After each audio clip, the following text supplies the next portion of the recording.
Hey guys, what's up? It's Emery. My last video was shaving my face, and it's funny the reactions I get from people.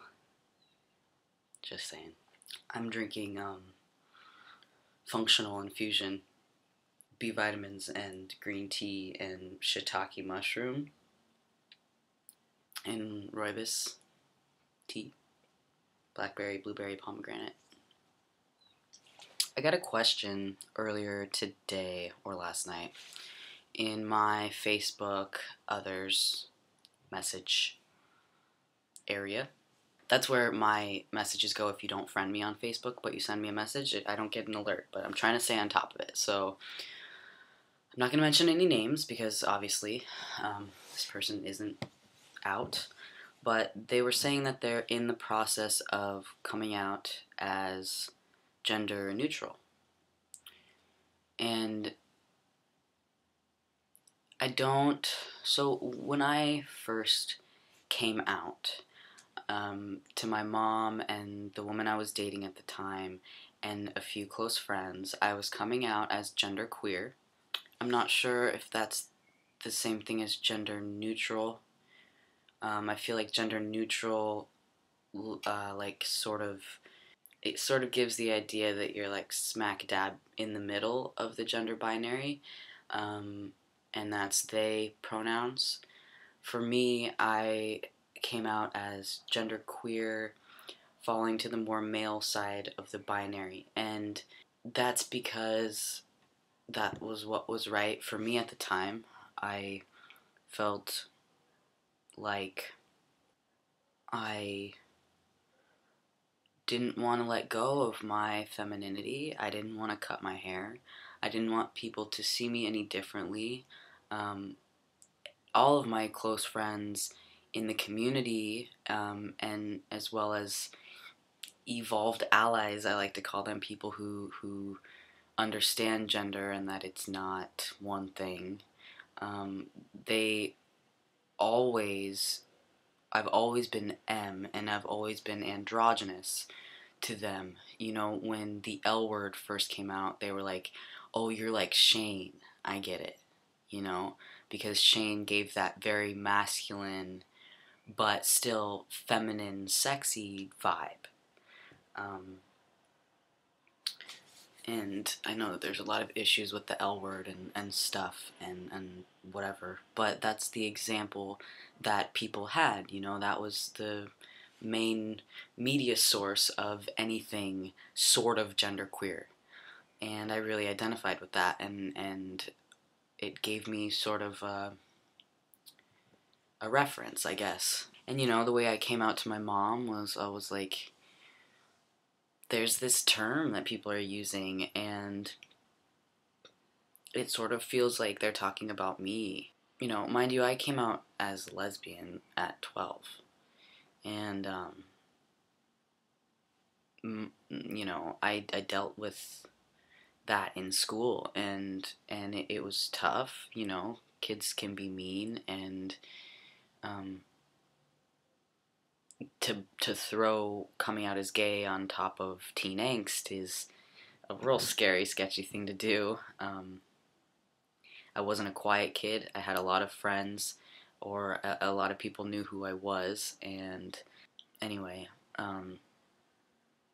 it was all very intense, and I had my hair short in high school, and I grew it long, cut it short, grew it long, and then when it was long, I shaved the side. You know, there's pictures of that on my 1 year video. And that's where I was before I came to terms with my gender, was a very genderqueer space, and it was really comfortable.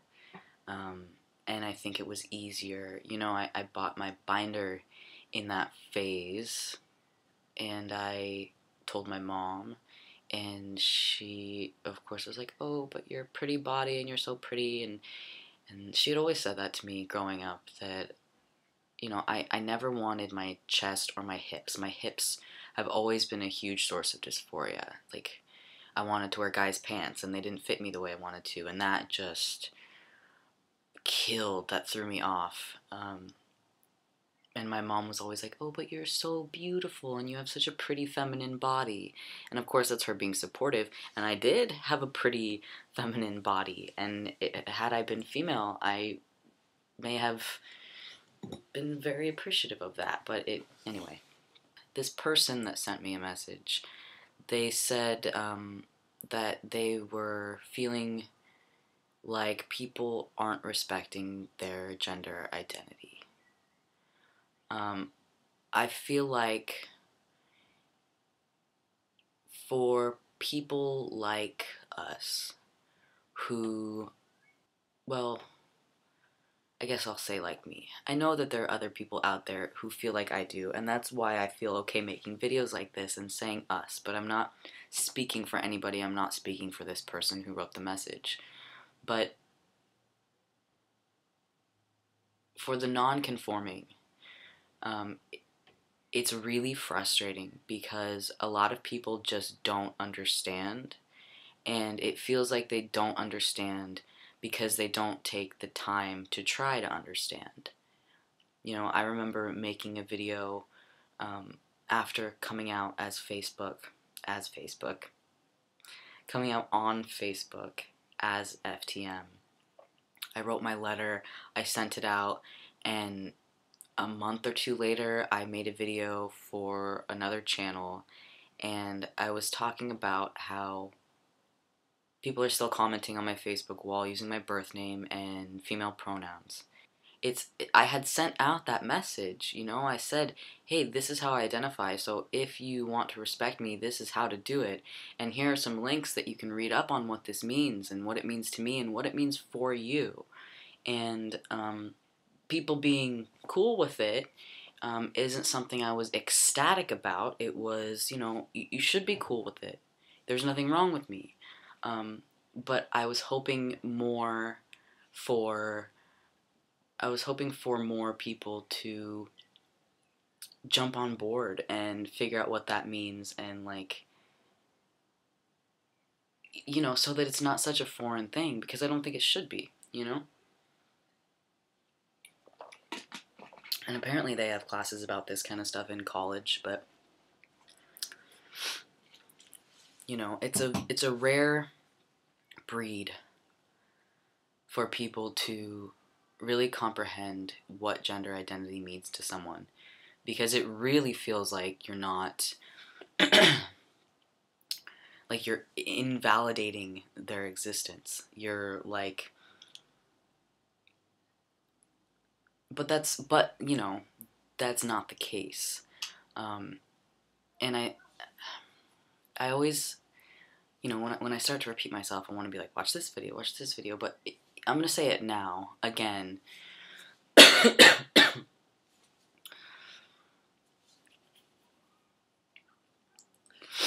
If somebody is not going to see you for you, then they may need some time.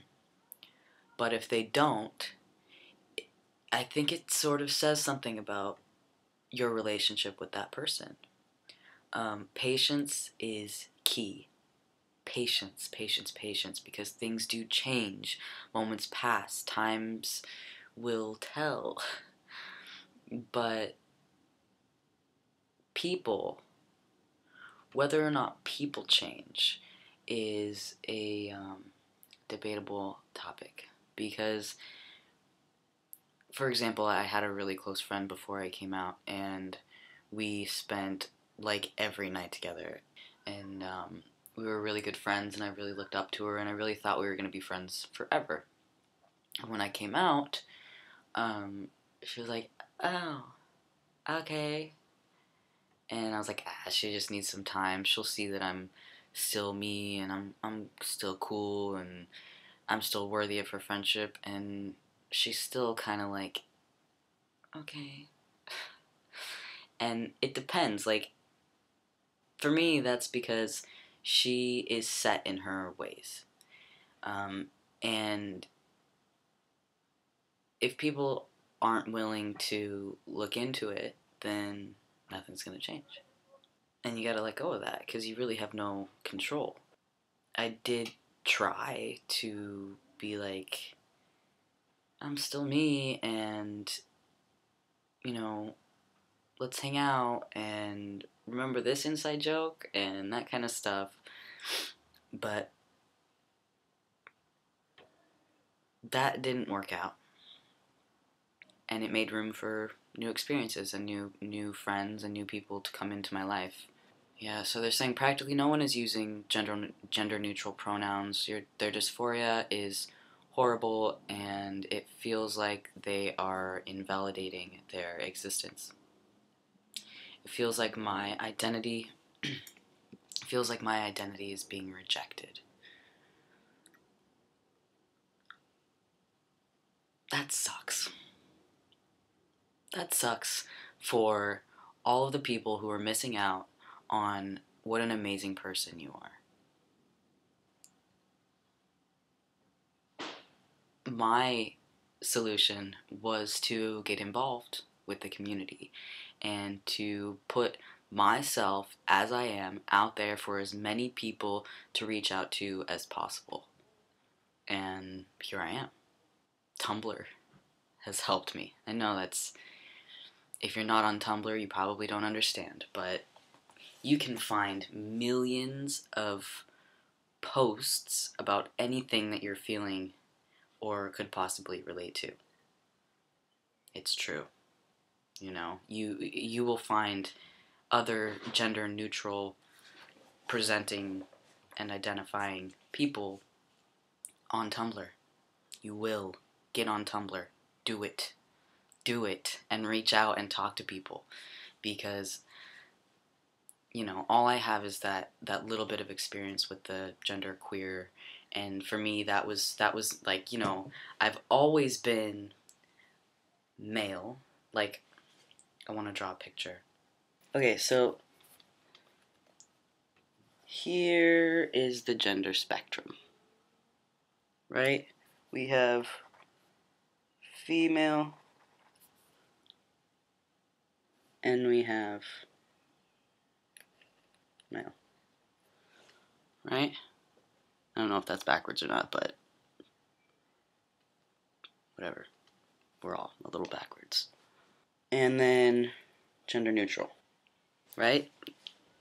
The spectrum. The binary. The spectrum.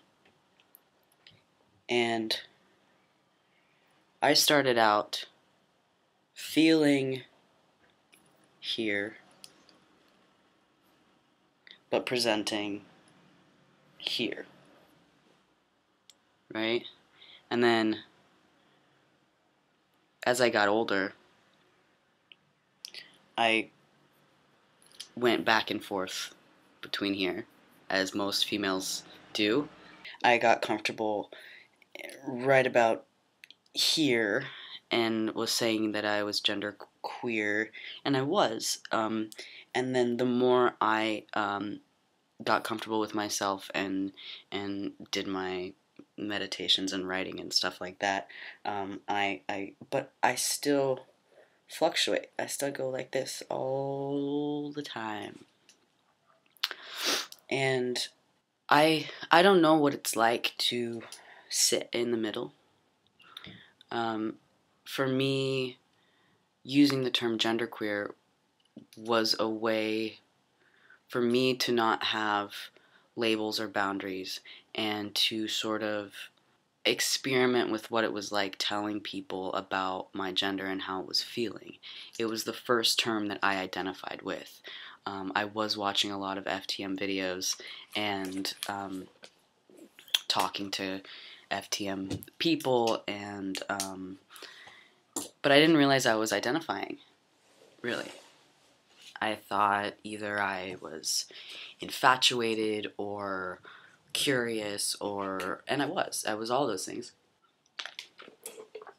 But I was also male and not fully aware of it. So I don't know what the best thing to do is with feeling like you're not being heard. But what other people think of you is none of your business. I told people that I was trans because I had to, because I'm changing and I didn't want the backlash of what is going on with you, or I found out on the internet, I found out through YouTube, I found out through a mutual friend, I found out through someone shit talking. I didn't tell them so that I would be validated. And I know that you probably didn't either, but it doesn't feel good to not be respected, and I know that. It still happens to me all the time. Being out there and being visible, I do get anonymous messages of saying stupid stuff, using bad words. And it hurts, but I mean, there is a huge community of people that are gonna respect you and accept you. And the more comfortable you are with your body and don't take no for an answer, and by body I mean soul, like your being. I'm not fully comfortable with my body. I'm still wearing the baggiest shirts possible and raising money for surgery. And I don't know if even then I will be comfortable in my body. I can only hope. God, I fucking hope so. But you can reach out, and that's what this person did. Was they reached out to me, and I started to write back, and I will finish what I was writing, but I wanted to reach out to everyone else who's feeling that way, because I know that I felt that way at one time. And I'm glad that someone who doesn't identify as FTM is reaching out to me, because I felt scared to reach out to trans guys when I wasn't identifying as a trans guy, because I felt like they were going to think I was trans trending or talking to them just because they were trans or whatever. Like, I want anybody anywhere to be able to reach out to me, and I'll give you my experience with whatever. Hey, baby. Tell everyone to go suck your balls and you start using proper pronouns. That's what Jess thinks. Yeah. It's rude. I know, that's basically what I've been saying, is that, like either they're gonna respect it or they're not, and if they're not, then there's the door. But you have to have patience. Exactly. Right? Yeah, start calling him Bjork.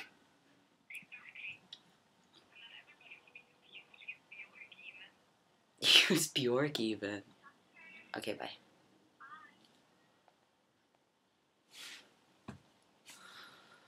Yeah, I guess that's sort of the battle, is do you force it on them? Do you get angry with them and tell them, you call me this or I'm not your friend anymore? Or do you just say, okay, they're not going to do it, and let go of that altogether? For me, someone really close to me, in my "Is it okay that I'm trans now" video, it took that person a long time to come to terms with it. They compared it to my recovery, saying that it was easier for them to accept that I was a drug addict than it was for them to accept that I was trans. Like, haven't you put us through enough? I can't believe you're doing this. And all I could do was tell them how much that hurt me and how much that didn't make sense to me. That's all I can do. I can't say, you're this, you're that, you need to do this, you need to do that, because I have no control. All I can do is let them know how I feel, and hopefully they'll respect it. And if they don't, and they do now, they came to terms with it, and we are good. We're good now. We love each other very much, but it was hard, and I had to have a lot of patience with that. Like, I'm not doing this to hurt anybody, and I'm not doing it for any reason. I'm not doing it on purpose. This is who I am. And if you don't like that, then that's your problem. And if you can't come to terms with it, then we're going to miss out on our relationship. Because I'm not sticking around for anybody to misgender me for years, or to have such a problem with it, because I'm not affecting anybody. I'm really not. All it really is a shift in pronouns. Because I'm the same person I've always been. I'm just happier now. Anyway, with dysphoria, I'm gonna say what I always say, and reach out, get out of yourself. Ask somebody else how they're doing. If the mindfulness of body is what I practice. If I'm having chest dysphoria, I try to find my feet. Where are my feet? What are they feeling like? I try to find my hands. Lay down and feel what's not hurting, and make room for what is. Don't ignore it, but just acknowledge that that's not all that's going on right now. Dysphoria is not, it can't consume you if you don't let it. If you make room for all the other good things and all the other amazing people, and, that makes sense? dharmaseed.org. Do it. Yeah. So, cheers. Bye.